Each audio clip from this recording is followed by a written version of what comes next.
दोस्तों, अगर आप लोगों ने हाल फिलहाल में अपना बीए कंप्लीट किया है, फिर अपनी 12th कंप्लीट की है और आप चाहते हैं कि आप अपने कस्बे में जो है एक कोई सरकारी योजना का मतलब सेंटर खोल सकें, मान लीजिए एसबीआई का सीएसपी खोल सकें या फिर किसी भी बैंक का सीएसपी खोल सकें, या फिर आप सीएससी सेंटर लेना चाहते हो, तो मैं आपको ये बताऊंगा कि आपको एसबीआई का सीएसपी लेना चाहिए या फिर सीएससी सेंटर लेना चाहिए। देखो, मेरे पास एसबीआई का सीएसपी भी है और सीएससी का सेंटर भी है, ठीक है।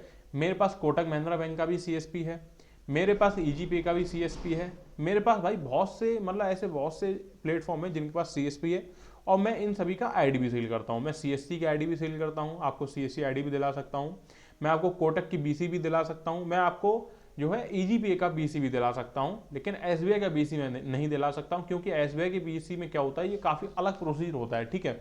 हालांकि मैं आपको गाइड कर सकता हूँ, ठीक है।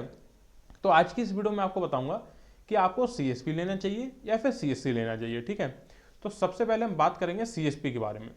अगर आप एक एसबीआई का सीएसपी लेना चाहते हैं तो सबसे पहले मैं आपको ये बता दूं कि इसमें आपको डॉक्यूमेंट क्या क्या देने पड़ेंगे। देखो, अगर आप एसबीआई का सीएसपी लेना चाहते हैं तो किसी थर्ड पार्टी बंदे के पास मत चले जाना। सीएसपी जो होता है बैंक ऑथराइज करता है, लेकिन सीएसपी कंपनी के द्वारा आता है, मतलब इसमें कंपनी होती है। एसबीआई में बहुत सी अलग अलग कंपनी है, जैसे कि मेरा सीएसपी है ऑक्सीजन कंपनी से, ठीक है। तो ऐसी बहुत सी कंपनी होती हैं और कंपनी के अपने अपने चार्ज होते हैं। जैसे ऑक्सीजन में 10,000 रुपये तक लग जाते हैं, और जो कंपनी भाई साहब कुछ फ्री में कर देती है उनका मैं कह नहीं सकता हूँ। आपको एसबीआई का सीएसपी लेने के लिए Aadhaar card, PAN card, IFBF certificate, high school inter की मार्कशीट और एक दो एग्रीमेंट बनते हैं आपके तहसील से, वो सब लगेंगे, और जो फाइल आती है वो सब भर के आपको देनी है। रेंट एग्रीमेंट देना है, बिजली का बिल देना है, और ये सारे डॉक्यूमेंट देने हैं, ठीक है। और पुलिस वेरिफिकेशन भी आपको देना है। इतने डॉक्यूमेंट आपको एक सीएसपी लेने में देने पड़ेंगे, ठीक है। और टोकन मनी जो है वो 10,000 रुपये होती है, वो भी आपको साथ में जमा करनी पड़ती है, ठीक है।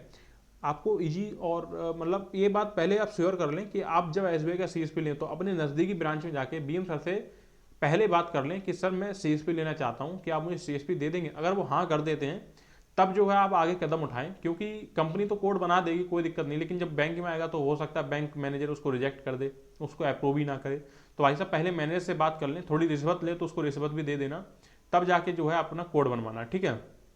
और सीएसपी लेने के बाद मैं आपको एक बात बता देता हूं कि कमीशन तो इसमें देखो ठीक है, अच्छा है, आप जितना ज़्यादा काम करोगे उतना ज़्यादा इसमें आपको कमीशन मिल जाएगा, कमीशन में कोई शक की बात नहीं है, ठीक है।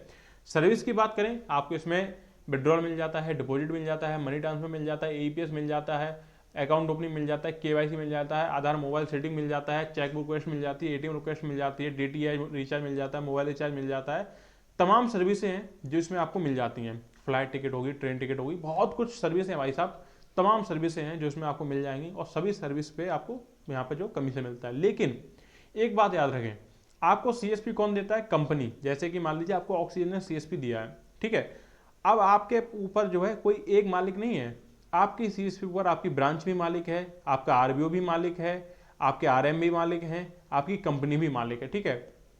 अब आप ये समझो, आपकी कंपनी भी आपको टारगेट देगी, आरएम भी आपको टारगेट देंगे, बीएम सर भी आपको टारगेट देंगे। किस चीज़ का टारगेट देंगे भाई साहब? टारगेट देंगे वो ट्रिपल एस का, सुरक्षा बीमा योजना का, प्रधानमंत्री जीवन ज्योति बीमा योजना, प्रधानमंत्री सुरक्षा बीमा योजना, और अटल पेंशन योजना, और अकाउंट ओपनिंग का प्रेशर देंगे। अगर आप इनके भाई साहब जैसे टारगेट देते हैं कि आपको मंथली जो है 90 ट्रिपल एस करने हैं, अगर आपने 90 ट्रिपल एस नहीं कर पाए तो ये आपका कमीशन भी रुकवा सकते हैं, ये आपका कोड भी बंद करवा सकते हैं। कुल मिला के बहुत ज़्यादा अरेस्ट करेंगे ये आप लोगों को, ये आपको पहले समझना है। अगर आप एक शांत मतलब बहुत दिमाग से शांत रहने वाले व्यक्ति हैं तो सीएसपी ना लें, क्योंकि भाई साहब सीएसपी लेने के बाद आप शांत नहीं रह पाओगे। क्योंकि अगर हम कस्टमर का बिना पूछे कस्टमर के उसका पीएमएसवाई, एपीवाई या फिर पीएमजेजेवाई करेंगे, और जब उसके पैसे कटेंगे तो वो आगे हमसे लड़ेगा, ठीक है। जब वो हमसे लड़ेगा तो हम क्या करेंगे भाई, ये समझो।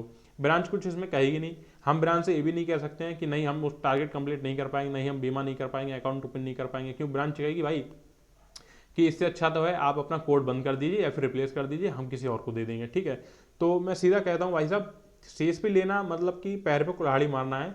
कमीशन अच्छा है, आप जितना ज़्यादा काम करोगे उतना ज़्यादा कमीशन मिलेगा। सीएसपी लेना तब हमारे लिए ज़्यादा फायदेमंद है जब हमारे ऊपर कोई मालिक ना हो। मान लीजिए ब्रांच मालिक है तो ब्रांच ही मालिक रहनी चाहिए, उसमें आरबीओ या फिर आपके जो एरिया मैनेजर रहते हैं ऑक्सीजन वगैरह के कंपनी के, वो नहीं रहने चाहिए। क्योंकि टारगेट एक जगह से है तो समझ में आता है कि हमारे पास एक जगह से टारगेट आ रहा है, ठीक है, हमारे पास 30 दिन है, 30 दिन में हम कंप्लीट कर लें, कोई दिक्कत नहीं। बहुत से हमारे सीएसपी भाई हैं जो 30 दिन में कंप्लीट कर लेते हैं। लेकिन सबसे बड़ी समस्या यहाँ पर ये है कि जब ये लोग टारगेट देंगे ना तब आपकी सुनेंगे, लेकिन जब आपको कोई प्रॉब्लम आएगी तब आपकी नहीं सुनते हैं, आपको नज़रअंदाज करते हैं, इग्नोर करते हैं। वो चाहे फिर आपके बैंक के बीएम सर हों या फिर आपके आरएम सर हों, फिर आपके एरिया मैनेजर हों, कोई भी हो भाई साहब, सभी लोग इग्नोर करते हैं। ये मैं आपको अपनी बीती बता रहा हूँ, ठीक है। अगर आप टारगेट कंप्लीट कर देंगे तो भाई साहब 1-2 मिनट के लिए आप उनकी नज़र में आ जाएंगे, ठीक है, लेकिन फिर वही हाल हो जाता है, क्योंकि सीएसपी जो है वो नौकर है भाई साहब, एक कीड़े मकोड़े हैं सीएसपी, ठीक है। वो लोग मालिक हैं, वो आपको जैसे चाहेंगे वैसे चलाएंगे, आपको इग्नोर करना चाहेंगे आपको इग्नोर करेंगे, आप कुछ कर भी नहीं पाएंगे भाई साहब, ये समझो, ठीक है।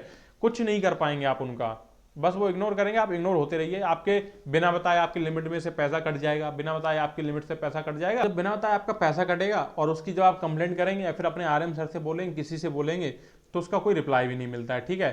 फिर वो पैसा आपका, जरूरी नहीं कि आपका वो पैसा लौट आए भाई, वो पैसा मारा जाएगा। 90% चांस है कि वो पैसा आपका मारा जाएगा, 10% चांस है वो पैसा आपका लौट आए, ठीक है। अब आप जब ज्यादा ही पीछे पड़ जाएंगे ना, तभी वो पैसा लौटेगा, वरना हमारे ग्रुप में भाई साहब ऐसे बहुत से बंदे हैं जिनका पैसा कट गया था, आज दिन तक उनका पैसा नहीं लौटा भाई साहब। 2020 में मेरे पापा के टाइम पे मेरे सीएसपी से 20,000 रुपये कटा था, वो आज दिन तक वापस नहीं लौटा, उसका आज दिन तक कुछ नहीं मालूम है, ठीक है।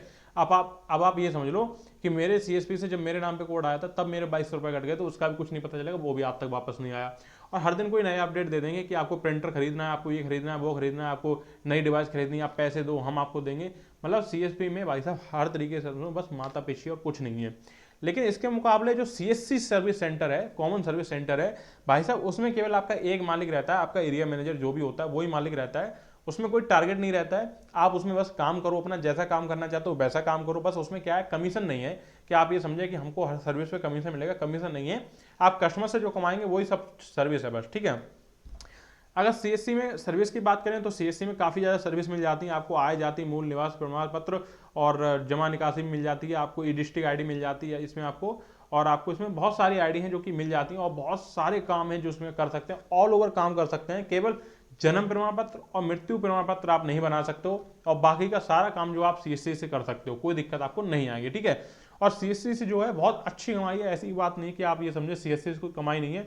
मेरे पास भी सीएससी और मेरा एक फ्रेंड सीएससी आईडी चलाता है, तो भाई साहब वो बहुत बढ़िया कमाई कर रहा है सीएससी से, क्योंकि उसके पास आए दिन जो है बहुत सारे कस्टमर आते हैं, वो दिन का करीब सीएससी से 2,500-3,000 रुपये कमा लेता है, ठीक है।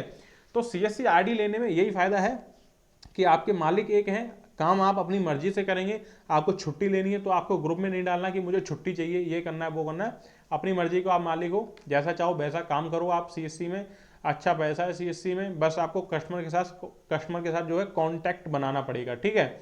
महीने 2 महीने में एक बार एरिया मैनेजर आपकी सीएससी विजिट करने के लिए आएंगे, तब आप सीएससी उनको विजिट करा दीजिए, ठीक है। आपको जो है इसमें अच्छी खासी सर्विसें मिलती हैं सीएससी में। सीएससी आईडी लेने में कितना खर्चा आएगा? सीएससी आईडी लेने में समथिंग जो 3 से 4 हज़ार रुपये का खर्चा आ जाता है। जैसे सीएसपी में हम IF-BF एग्जाम देते हैं, इसमें भी एक एग्जाम होता है, वो हमको देना पड़ता है सीएससी आईडी लेने के लिए, लेकिन हम लोग क्या करते हैं, एग्जाम भी आपका करा देते हैं, ठीक है। तो सीएसपी और सीएससी में तो आप ये समझे, सीएसपी जो है बहुत बेकार चीज़ लगती है मेरे को, लेकिन सीएससी जो है बहुत बढ़िया चीज़ लगती है। पहले तो ये समझे सारी बैंकिंग सुविधाएं भाई मिल जाती हैं सीएससी में, ठीक है। सीएससी में सीएसपी से ज़्यादा सर्विस मिल जाती हैं, सीएसपी में इतनी सर्विस नहीं है जितनी यहाँ सर्विस है भाई सीएससी में, ठीक है। अगर आपको सीएससी आईडी चाहिए तो सीएससी आईडी हम आपकी अप्लाई कर सकते हैं, आपकी मेल आईडी पे आपका आईडी और पासवर्ड पहुंच जाता है, हम आपको पूरी सीएससी अप्लाई करके दे देंगे, ठीक है। बाकी का आपके ऊपर डिपेंड रहेगा, आपके जो एरिया मैनेजर रहेंगे वो देखें, आप जानो, ठीक है। टोटल जो खर्चा है वो 3500 रुपये का आएगा भाई आपका, मतलब एक सीएससी आईडी लेने में 3500 रुपये का खर्चा आ जाएगा आपका विद एग्जाम के, ठीक है। तो सीएससी आईडी मेल पे पहुंच जाएगी। सबसे पहले आपको मैं एक बात बता देता हूं कि भाई साहब अगर विश्वास हो तभी आप हमसे आईडी लें, विश्वास ना हो तो आईडी ना लें, क्योंकि आप मेरे से सीएसपी आईडी लें या फिर सीएससी आईडी लें या फिर कोटक का सीएसपी लें या फिर ईजी पे का लें, आपको फुल पेमेंट जो है पहले करना पड़ेगा।